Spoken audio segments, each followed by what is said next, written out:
Fais attention où tu mets les pieds. En voyant le sourire satisfait de Lynn, Brooke n'a pas choisi de riposter, mais elle s'est trouvée une place pour elle-même. À ce moment-là, les deux personnes en face ont immédiatement changé de place. C'était évident. Brooke était délibérément isolée plus tard.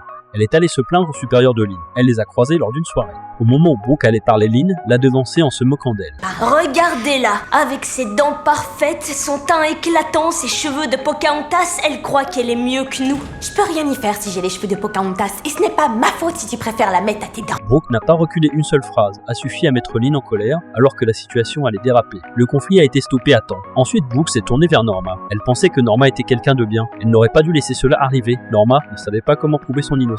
Vous êtes qu'une bande de lèche-cul trouillardes. Quoi? Ces paroles ont mis en colère tous les présents. Elle a fini par être chassée. En voyant l'air innocent de Norma, Lynn lui a promis qu'elle allait régler cette affaire. Ce soir-là, Brooke se préparait à dormir. Elle a senti des cheveux éparpillés sur le bord du lit. Elle s'est redressée aussitôt effrayée. Elle n'arrivait pas à croire que ses cheveux avaient disparu. En levant les yeux, elle a vu Lynn qui la fixait méchamment. Lynn la provoquait et se moquait d'elle. C'est à ce moment-là seulement que Brooke a réalisé qu'elle était victime de représailles.